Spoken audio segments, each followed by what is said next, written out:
All right, so I'm still waiting to see what this betrayal is going to be. We know to look out for it now anyway. Yes. The walk back to the Palace of Guelinor is not so great in distance or in difficulty, particularly now that we do not require such secrecy and may make use of the roads. However, the new additions to our party cause our progress to be a great deal slower than a simple reversal of our original expedition. Neither woman can keep up a fast pace, although for entirely different reasons. Oh, no. Princess Cassidy struggles on bravely despite her sore toes, but her entire life to this point has been lived in a glass bubble. The novelty of sunlight, open air, and wildflowers is wearing thin. She has no strength, no endurance, and must frequently stop to rest. Can't we just carry her? The page Dolores, on the other hand, has no intention of making this easy for us. She must be prodded, dragged, or slung bodily over Callum's shoulder in order to move at all. Okay, so we are too busy picking her up to carry Cassidy. As we continue our slow journey, Oscar falls in beside me.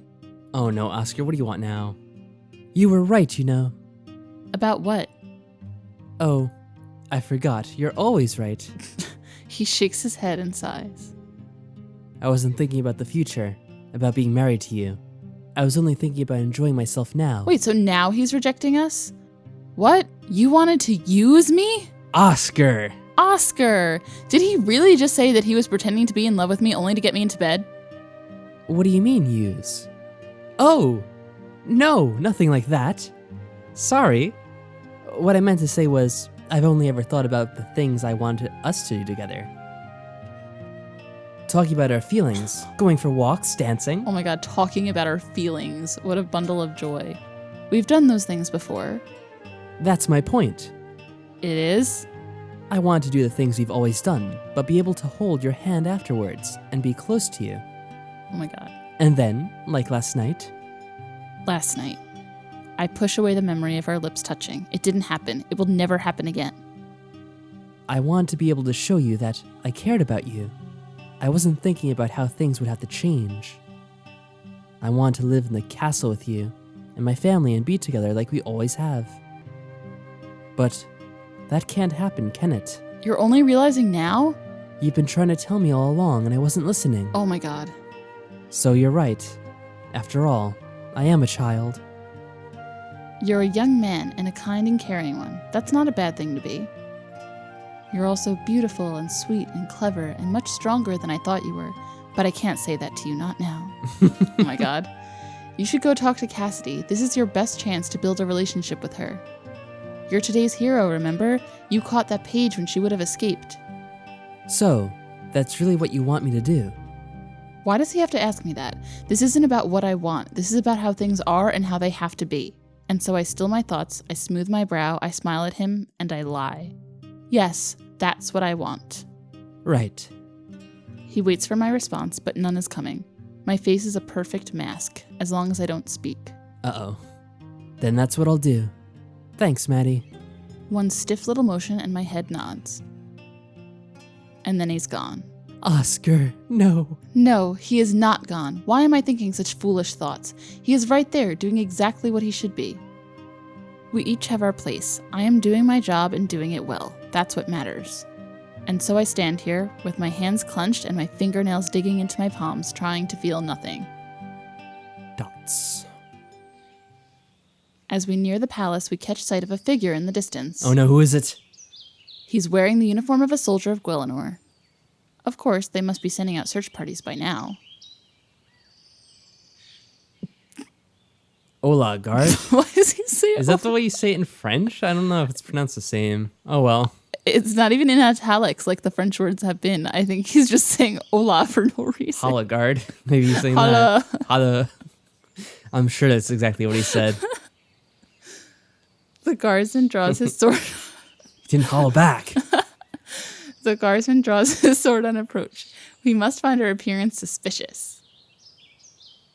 One missing princess, 2 princes who should be in the palace under lock and key, and 2 servants, one of whom is tied up? I suppose we do look a bit suspicious at that. Declare yourselves. Callum and Cassidy of Guelinor, Oscar of Osendawir, and his companion, Miss Valois, and our prisoner. It's all right. They're rescuing me. Are you injured, my lady? Just a bit sore-footed. I don't suppose you have a horse.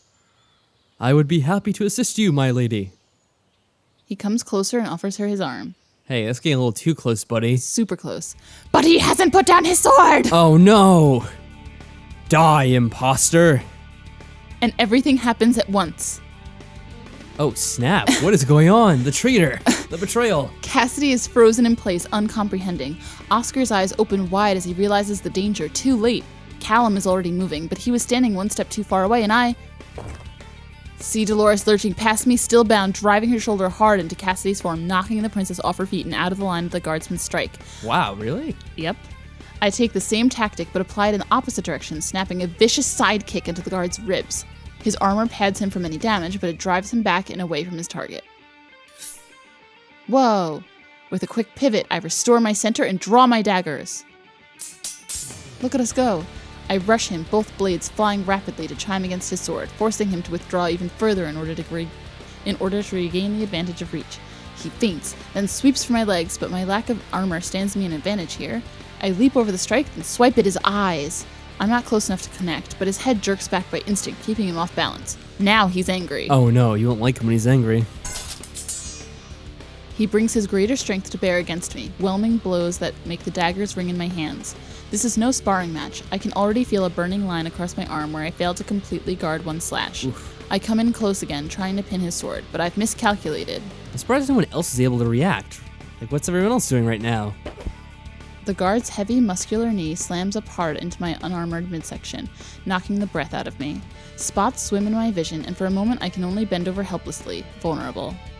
But I have another advantage that he does not. I am not alone. Ah, finally, guys. Seriously, what help you are. As the guard raises his sword over my head, Prince Callum charges in, catching the guard's arm mid-stroke. Whoa, what did he do? Using his weight and leverage, he flips the man onto his back, I see. then pins him down with one knee. Die! Oh no, it's angry Callum again. He's on to Hulk mode.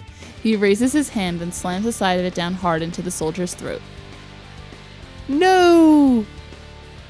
This time, it is too late to stop him. A crushed neck cannot be undone. Oh, snap. Look at him, Callum. he's still in beast mode. I know. What? No, don't look. He pulls Cassidy away, leaving only Callum and myself to view the guard's dying struggles. Wow, Callum definitely has some anger issues, at least. As breath returns to my aching body, the guardsman loses his forever. We should have questioned him. He was an assassin and a fanatic. He made no attempt to hide his target. He couldn't possibly have expected to get away cleanly. He intended to attack until he was dead. He was one of your guards. And not a very loyal one, apparently. He was in someone else's pay. Probably Duke Farad. You! He directs that shout at Dolores, who lies still bound and gagged on the ground where she fell after knocking Cassidy aside. Did you know about this? She can't answer you like that. Fine. Oh no, we have to hear her talk. No. He hauls Dolores to her feet and unfastens the gag. Of course I didn't know, you corkhead. How would I? You reacted. She did protect me. She only did that to try and save her own skin. Sure, and oh, wrong voice. Sure, and wouldn't you? I don't want to die. I don't want her to die. I don't want anyone to die. You remember that, Your Highness. Remember who's a killer and who's not. Is that man really dead? No, he's just sleeping. Yes. Oh, Callum. I see. Waving Oscar and Callum aside, she kneels beside the body and lays one trembling hand upon its chest. Why are you touching it? I'm sorry. May your rest bring you peace. What do you have to be sorry for? No matter what they've done, I would not wish for anyone to die. Alright. He would have killed you if he could have. If his master had equipped him with a rifle or crossbow instead of a sword, we might not have been able to stop him. Oh. Duke Farad, he brought a collection of muskets with him. They're stored in his chambers. Just pointing that out now. So this probably isn't his assassin. Unless he didn't have enough to go around. Or else there are more out there. We should hurry. We can send someone to pick him up later. We need to get you to safety. I'll do my best. Alright, that's all we can ask for, I guess. Back at the palace. After a brief, intense journey, the familiar stone walls loom before us. We cluster tightly together in case of unknown dangers at the final hurdle. Callum in the lead, sheltering Cassidy behind him, then Oscar, then Dolores, then finally myself. The princess should be visible enough for our group to be granted passage without argument, but a sniper's shot at her should be blocked by one of the two men. Whoa. As for Dolores, someone has to keep an eye on her and make sure she doesn't try to run. She appears to have accepted her fate, but I wouldn't trust her not to turn on us at the worst possible moment. We reach the front gates. This time, Callum's bellowed greeting is met with a chorus of hails. A full company of guards charge out to surround and escort us. Even then, our heightened nerves do not allow us to relax easily, but the soldiers make no aggressive moves. They do not even ask for details of how we came to be in this situation, but move us swiftly into the safety of the building. There, we will have to give our accounting to the King of Guelinor. I'm not even good at accounting, no. Inside, the guards suddenly call a halt. Royals this way, servants that way. What? Maddie stays with me. I mean, Miss Valois. Only one of them is a prisoner.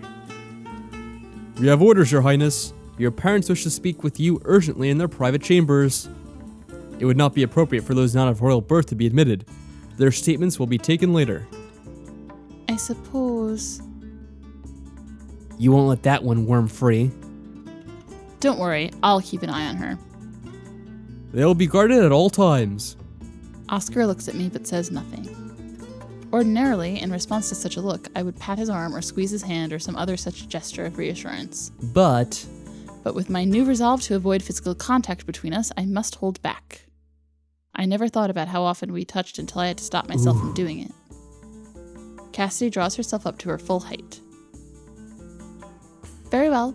Carry on. oh no, we're gonna be stuck with her? Well, I guess we'll see exactly what we have to do here with Dolores in the next episode. Until then, take care everyone. Bye.